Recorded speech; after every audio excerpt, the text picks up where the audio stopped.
Good morning students, my name is Arvind Gautam. I will teach you Hindi in class 4th English medium. जैसा कि हमने first chapter पढ़ा था संदेश, जो हमें सवेरे का संदेश देता है।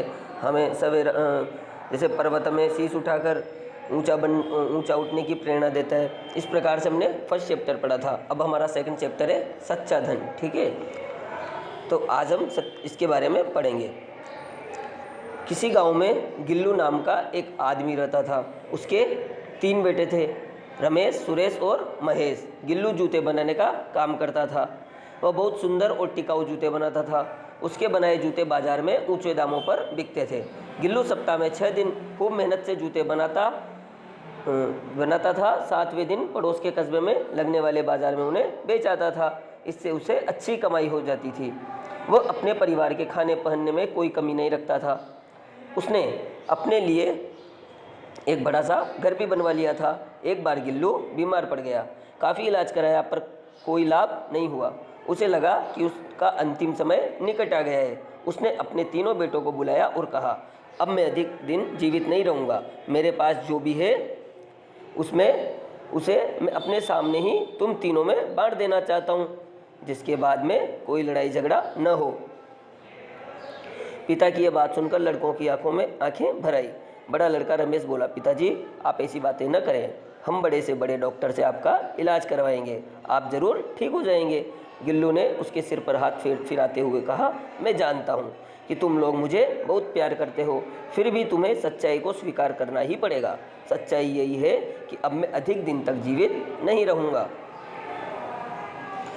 थोड़ी देर बाद रुककर वह फिर बोला, मेरे पास लंबी चौड़ी जायदाद तो है नहीं, कुछ रुपया है, यह मकान है और जूते बनाने की कला है। मैं चाहता हूँ कि तुम तीनों आज से ही मेरी कला सीखना शुरू कर दो।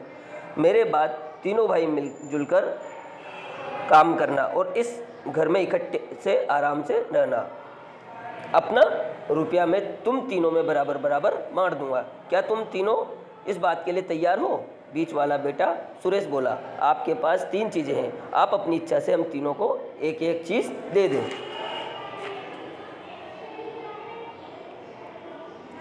बड़े बेटे ने उसकी बात का समर्थन किया। गिल्लू ने छोटे बेटे महेश से पूछा, बेटा तुम क्या चाहते हो? महेश बोला, पिताजी आप तीनों को जो ठीक लगे वही करें। मुझे आपका फैसला स्वीकार होगा। अब गिल्लू ने रमेश से पूछा, बोलो तुम क्या लेना चाहते हो? रमेश ने कहा, पिताजी इस घर के साथ मेरे बचपन की यादें जुड़ी है। मुझे तो यह घर दे दीजिए, मैं इसी के सहारे अपना जीवन काट लूँगा। गिल्लू ने कहा, ठीक है, यह घर मैं तुम्हें दे देता हूँ। सुरेश अब तुम बताओ तुम्हें क्या चाहिए? सुरेश बोला, पिताजी आप मुझे अपना रुपया दे दीजिए, मैं अपनी बुद्धि से उसे और बड़ा कर लूँगा। धन से जीवन के सब सुख खरीदे जा सकते हैं। यह सुनकर गिल्लू के चेहरे पर मुस्कान आ गई। उसने कहा, ठीक है, मैं तुम्हें अपना सारा धन दे देता हूँ। इसके बाद गिल्लू ने अपने छोटे बेटे से कहा, बेटा अब तो मेरे पास केवल मेरी कला ही बची है, क्या तुम इसे लेने को तैयार हो? महेश प्रसन्न होकर बोला, पिताजी मुझे कुछ और नहीं चाहिए, आप मुझे अपनी कला सिखा दीजिए, मैं उसी से आपके नाम को अमर रखूँगा। ठीक है, मैं तुम्हें अपनी कला सिखाऊंगा, मेरे सारे औजार भी तुम्हारे ही होंगे। अगले दिन से महेश अपने पिता से जूते बनाने की कला सीखने लगा। अपनी मेहनत और चाह के कारण वह जल्दी इस कला में दक्ष हो गया। अब वह अपने पिता की तरह ही बहुत सुंदर जूते बनाने लगा। अब घर में सब प्रसन्न थे। तीनों बेटे अपनी मनचाही चीज़ों को पाकर प्रसन्न थे।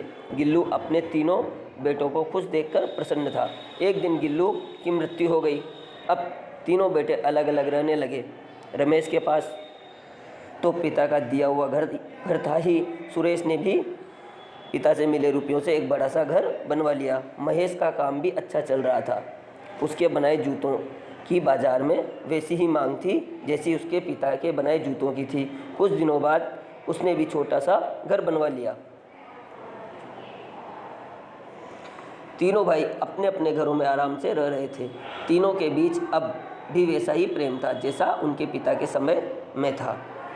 वे एक दूसरे से पहले की तरह ही मिलते थे और ज़रूरत पड़ने पर एक दूसरे की सहायता करते थे। एक दिन अचानक भूकंप आ गया। रमेश का घर पुराना था, इसलिए वो भूकंप के झटके नहीं सह सका। उसकी दीवारें ढह गई और देखते ही देखते छत जमीन पर आ गिरी। रमेश ने बड़ी कठिनाई से दौड़कर अपनी जान बचाई। घर की सब चीज़ें मिट्टी में दबकर नष्ट हो गई। इस भूकंप में आस पड़ोस के और लोगों के भी मकान गिर गए। चारों ओर हाहाकार मच गया। लोगों ने भागा दौड़ी मची थी। किसी का होश नहीं था। सुरेश का घर भी पास ही था, पर वह नया था, इसलिए भूकंप में उसका कुछ नहीं बिगड़ा।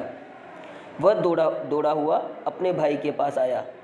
वहाँ अफरा तफरी मची हुई थी। वे मिट्टी के नीचे दबी चीज़ों को निकालने की कोशिश कर रहे थे, पर अंधेरा होने के कारण उन्हें सफलता नहीं मिली। थक हार कर वे सुरेश के घर चल दिए।